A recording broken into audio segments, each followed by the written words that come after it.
rumah gadang. Nasibmu kini kau tergilas dengan kemajuan zaman.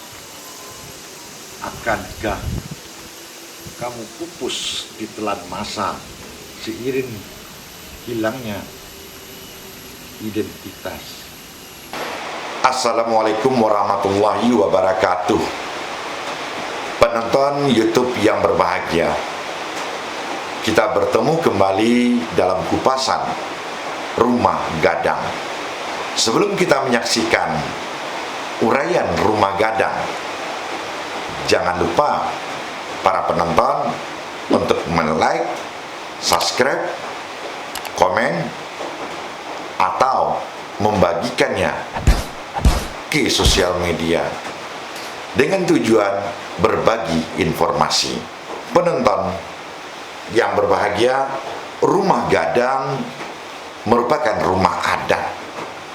Rumah adat di Minangkabau. Rumah Gadang di Minangkabau dahulu beratap hijau, tetapi sekarang seiring dengan perkembangan zaman, rumah gadang sudah ada yang memakai atap seng atau genteng.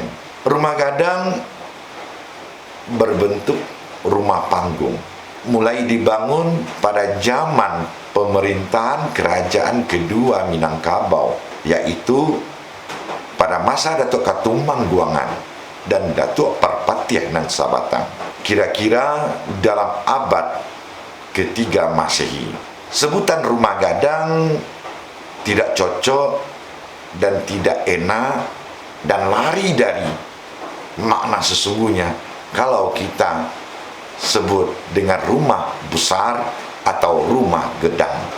Rumah gadang dihuni oleh kaum perempuan Minangkabau. Warga kaum laki-laki tidak memiliki ruangan atau kamar di dalam rumah gadang. Rumah gadang ini dipimpin oleh seorang laki-laki yang disebut Tungganai. Tungganai di atasnya adalah penghulu andiko. Di atas penghulu andiko, penghulu suku. Di atasnya lagi penghulu pucuk. Tungganai berkewajiban atau bertanggung jawab atas semua kegiatan kaum. Apabila rumah gadang rusak, kepada Tungganai lah penghuni rumah gadang melapor dan minta diperbaiki. Rumah gadang ini memiliki makna simbolis dan kebanggaan kaum. Sewajarnya setiap kaum harus membangun rumah gadang sebagai bukti mereka warga asli nagari yang bersangkutan.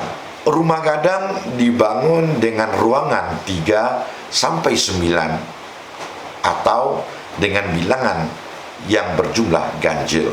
Rumah gadang dihitung mulai dari kiri yang disebut ujung ke kanan yang disebut pangkal. Dari depan ke belakang, rumah gadang terdiri dari 3 bahagian.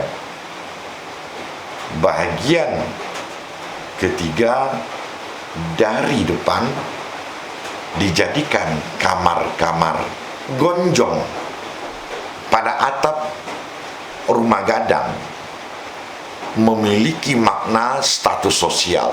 Gonjong rumah gadang selalu berjumlah genap, mulai dari 2, 4, dan 6. Rumah gadang bergonjong 2 menandakan pemiliknya bukan penduduk asli nagari yang bersangkutan, melainkan sebagai pendatang atau perantau dari daerah lain.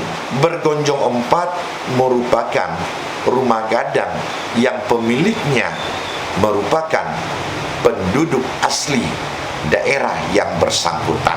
Rumah gadang bergonjong 6 merupakan rumah adat dari kaum raja atau keturunannya atau sederajat dengan raja. Pada halaman rumah gadang terdapat 3 buah rangkiang. Di tengah-tengah halaman berdirilah rangkiang yang disebut si tinjau laut. Di sebelah kirinya si dagang lapa atau disebut orang juga baperong. Sebelah kanannya berdiri rangkiang si bayau-bayau. Rangkiang merupakan lumbung padi di daerah Minangkabau. Pada kesempatan ini kita hanya membahas rumah gadang. Di kesempatan lain kita akan membahas fungsi dan peran masing-masing rangkiang. Sekarang kalau kita amati di kota-kota atau di kampung-kampung, rumah gadang sudah jarang kita temui.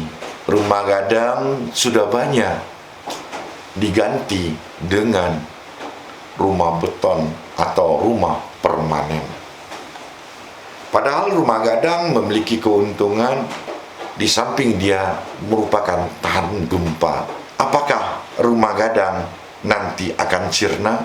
Apakah kita sudah lebih cenderung hidup individual, menyampingkan hidup bersama?